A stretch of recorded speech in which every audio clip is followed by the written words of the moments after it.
His teacher has told us that, a lot of kids with autism, and some don't run, but there are some that do. So I was at Fairway store, and I just walked in. I had his hand, and I had the umbrella, and I go up to a cart, and I know I've got to close the umbrella, but that requires me letting go of Tristan's hand. And I thought, okay, just 2 seconds. 2 seconds. I'm going to let his hand go. I'm going to close the umbrella quick and put him in the cart. Let his hand go, and that second I look over at him, and all of a sudden he's free, and he went, and bam, took off. Mickey, come back here! Mickey, come back! Come back here! 2 seconds later, was in the back room of the store.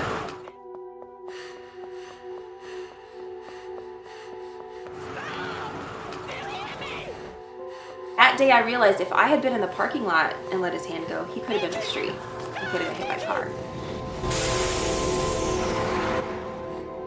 And so that's when I, really was like, oh my gosh. Get out of the road! What's the matter with you? A lot of the times they'll run, they'll start taking off, and they look back to see how far they got. And she said the thing that was scary about Tristan is he never looks back.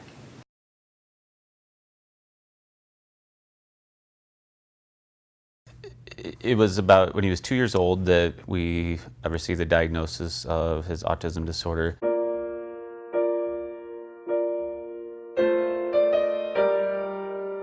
Tristan was just hyper. His mind doesn't stop, just all over the place all the time.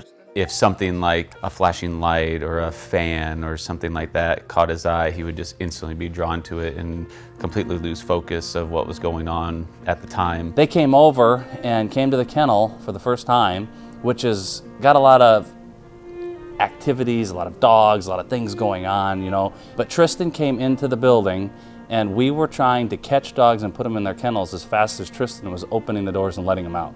It was absolute, total chaos. Changes in routine was very, very difficult. Even driving the car a different route. Pull out of our driveway the wrong way instead of the same way. We usually put out the same way every time. If we pulled out a different way, he would notice and start screaming. He's always been a very loving child, but sometimes he would act inappropriate, like go up and just randomly go hug somebody and not let go and want them to, give him a kiss on his neck. We felt kind of in the last 3 years, I would say, we've kind of felt like prisoners in our own home. We went to his friend's house in Cedar Rapids, and we're in their backyard, and he keeps running towards the grill that's hot, and we left that day going, we can't go out anymore until he calms down. It started about a year ago when we had a party at our new house, and my aunt from California was in town. And she brought her yellow lab, Henry, with her. First of all, Mason's mom called me, and I just got done reading this book. I think it's called Dog Named Henry, okay? And it was coincidental or ironic, however you want to say it, because she called me on the phone and said, our grandson was just here for the week. We had a relation out from, California or somewhere out west, and they brought their dog, the big yellow lab named Henry. I was like, really? That was the dog in the book. He was just drawn to this dog. I mean, he followed the dog around the entire party. He actually just had his hand on the dog's back the whole time and never left its side and rolled around on the ground with it. When we saw Tristan with Henry, the yellow lab, we really started to think, wow, maybe this might be something be good for him. We were having a big, fundraising event for Tristan, and Scott brought two of the Retrieving Freedom dogs to the event just to show people, what the dogs do and how they help. And instantly, as soon as two got out of the car, her and Tristan met, and Tristan was on the ground rolling around, and two was just really loving and into Tristan, and we were like, oh my gosh, this is amazing. We're taking all these pictures, and then it kind of just started from there. And you could see instantly that little nudging of two coming up to him. And that minute on, Tristan would come over, he's like, where's two? Where's two? And we didn't even know that two was going to be Tristan's dog at this point. We were just trying to get evolved and figure out which dogs we were going to match with. After we were matched up with two, then we began training with Retrieving Freedom. The first thing we worked on was just the tethering process and having Tristan walk with two. And he caught on pretty quick, but you know, we had to teach Tristan that anytime he walked with the dog, he had to hold on to the handle.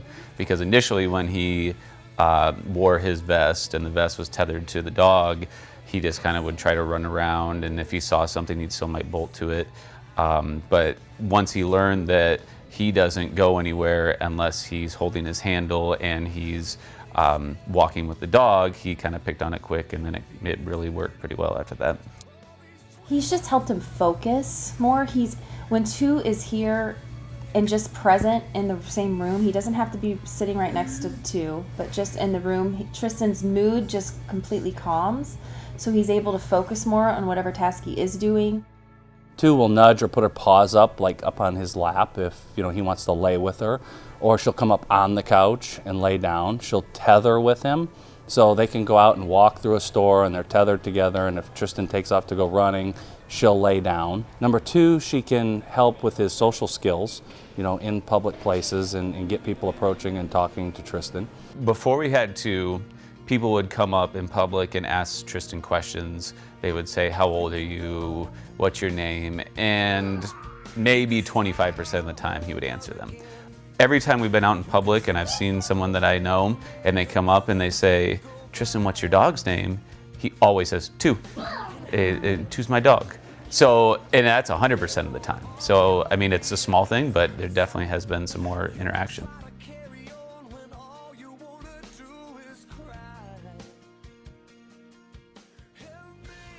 The very first time that we brought two back to the house, it was kind of interesting. Tristan said, "I want to show two go pee-pee on the potty," because Tristan's in the middle of potty training right now.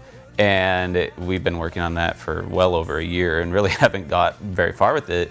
And he doesn't do it all the time, but I think just that first time that he did it kind of sparked something, and we're getting very close to having Tristan potty trained. He's in his regular big boy underwear all the time and hasn't had an accident in weeks. And I don't know if two was a part of that. Maybe it was coincidence, but the fact that he said that the first time she came home, I thought was pretty interesting. This dog is a godsend. I mean, it's just a sense of relief. I mean, this dog knows when people are stressed. They're just there for the child. It's almost uncomprehendable of his development since bringing two into their household.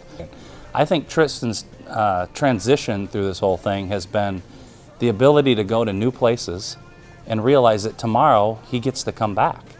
It's that building process of, I get to go out of the house now, I get to go to Walmart, I get to go to the dentist, I get to go to fun places, I go there with two, and tomorrow we're gonna do it all over again. He's a different child, completely different. He's not all over the place like he was before. He is calmer, even when the dog's not around, but you definitely notice much more of a difference when she is. Two has allowed him to live, to go places, to do things, and that has calmed him down to the point where we can't even explain it. It's just that unreal part of a dog. We're able to go and do things together, and Tristan's able to interact with more people, and Jake's able to go out and interact with more people, and it's just it's an unexplainable thing to feel his safety, and us to just have this calm. The first trip that we took to Walmart was such an incredible experience. I was shaking when we got Tristan and two out of the car, because I don't think he had been to Walmart when he wasn't in a cart since he had been able to walk.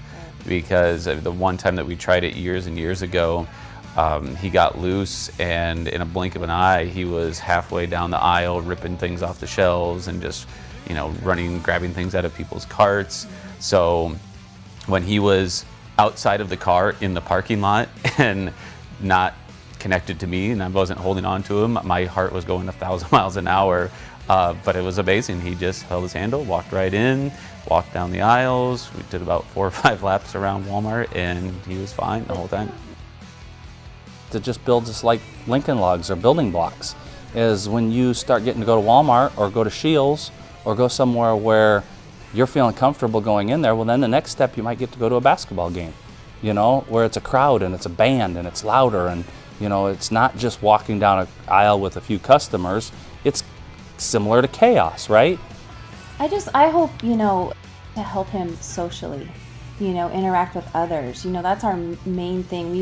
We want him to be able to, you know, have friends, and, you know, common interest. The dog is a common interest. You know, lots of people love dogs. So I just want him to be accepted and to be, you know, people to appreciate him. So that's all I can hope for, is him to be accepted. I would definitely like to say thanks to the Kuhn family. You know, they've been an exceptional group to start with on one of our first placements with a child with autism. All of it is a constant learning curve, and the Kuhn family has been a great, classic example of how, you know, perfect it can work out.